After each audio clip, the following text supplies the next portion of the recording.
रोज द्वारा एक बयान जारी हुआ था न्यूज़ पेपर में कि संविधान को नया रूप से लागू किया जाए। इस संविधान को जो बाबा साहब ने भारतीय संविधान को बनाया था, जिस संविधान में आर्थिक सहयोग, समता, बंधुता, भाईचारा, एकता का परिचय दिया, हर जाति धर्म के लोगों को सम्मान देने का काम किया, सभी को बराबर का अधिकार दिया। इस संविधान को बदलने के लिए देश के प्रधानमंत्री आर्थिक सलाहकार देवराव जी ने बयान जारी किया था कि इस संविधान को उठा करके एक पुनः मनुस्मृति द्वारा संविधान बनाया है, जिसमें सिर्फ उन्हीं लोगों को अधिकार मिले जो यहाँ के पूंजीपति हैं, उद्योगपति हैं, धनपति हैं। क्या लगता है कि इतना बड़ा देश का लोकतंत्र है, सबसे बड़ा विश्व का सबसे बड़ा संविधान और लोकतंत्र देश है हमारा, क्या संविधान बदला जा सकता है?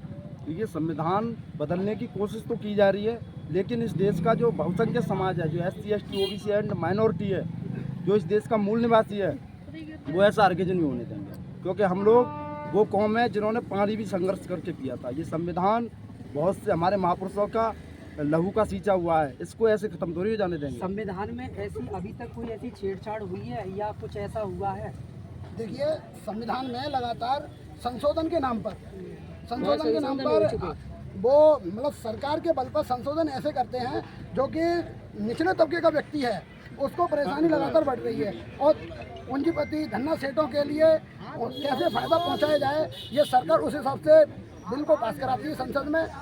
लेकिन भीम सेवक संघ, भीम आर्मी के लोगों ने ये ठाना है कि हमारी संख्या संसद में हो या ना हो, लेकिन सबका पर होगी। कुछ समय पूर्व SC ST के मुकदमे में थोड़ी तब्दीली की गई थी, लेकिन उसको बहुत मजबूत कर दिया, संसद में एक विधेयक पारित हो गया, अब वो बहुत ज़्यादा मजबूत हो गया है। तो क्या ऐसा लगता है कि दोबारा इस तरीके का मामला हो सकता है? नहीं, बिल्कुल नहीं ऐसा हुआ है। जैसे केवल दिखावे के लिए ये बिल पास करते हैं, और अभी तक ऐसा है कि जिस प्रकार से पिछले जब से SC ST एक्ट का आंदोलन हुआ, बदलाव हुआ, तब से वैसा ही वैसा चला आ रहा है। दलित शोषित वंचितों के लिए अभी कुछ समय पूर्व एक तब्दीली की गई थी हरिजन एक्ट को लेकर, ठीक है, पहले जांच होगी फिर बाद में गिरफ्तारी होगी, लेकिन बाद में संसद में विधेयक पारित हुआ और बहुत मजबूत हुआ, राष्ट्रपति ने एक कानून बना दिया। तो क्या लगता है कि संविधान से छेड़छाड़ हो रही है? बिल्कुल हो रही है, और अभी से नहीं हो रही है, बहुत टाइम से पहले से हो रही है। और मैं आपके चैनल के माध्यम से, देखिए, सरकार को हिलाने का काम तो हम पहले भी कर चुके हैं, और ज़रूरत पड़ेगी तो फिर दोबारा भी कर देंगे।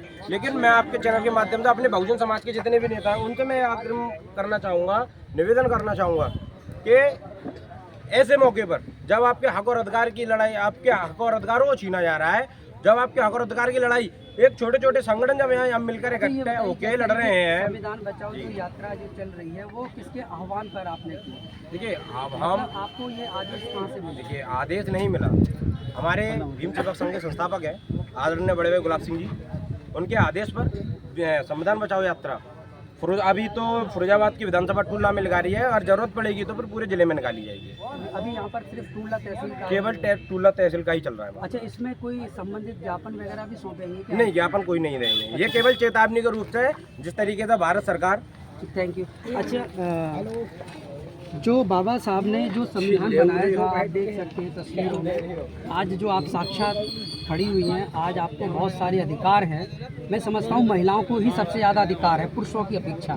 तो क्या लगता है कि छेड़छाड़ हो रही है? और मैं समझ रहा हूँ कि 2024 का जो चुनाव आ रहा है, 10 वर्ष हो गए, तो 10 वर्ष के कार्यकाल में क्या महिलाओं के साथ उत्पीड़न या प्रताड़ित करने या उनके हक के साथ छेड़छाड़ करने का कोई ऐसा मामला इकट्ठा हुआ है? जिस तरीके से संविधान यात्रा जो निकाली जा रही है, क्या विचार है आपका? देखो जी, संविधान के साथ इतनी छेड़छाड़ हो रही है इस सरकार में, इतनी छेड़छाड़ कभी नहीं हुई, किसी के सरकार में नहीं हुई। और हमारी महिलाएं इसमें कोई सुरक्षित नहीं है। हमारी महिलाएं यहाँ, जैसे देखा जाए तो मणिपुर में क्या हुआ था, तो ऐसे हमारी महिलाओं के साथ उत्पीड़न हो रहा है, बहुत उत्पीड़न हो रहा है। और संविधान के लिए हम मरने और मारने को तैयार हो जाएंगी हमारी महिलाएं, सभी महिलाएं। और संविधान बाबा साहब ने बनाया, तो उसमें मुझे अधिकार जो महिलाओं को मिले हैं, वो अधिकार कभी नहीं थे। आज मेरा संविधान अगर चला जाएगा तो हम महिलाओं के पास कुछ नहीं रहेगा सुरक्षित रहने के लिए। जो सुरक्षित रहने का एक हथियार केवल है मेरे पास, महिलाओं के पास, वो है संविधान। और संविधान को हम किसी भी तरह से और छेड़छाड़ नहीं होने देंगे, किसी भी तरीके से छेड़छाड़ नहीं होने देंगे। संविधान इस तरीके से छेड़छाड़ हो रहा है संविधान के साथ, वो नहीं होना चाहिए। सरकार को सोचना चाहिए महिलाओं के साथ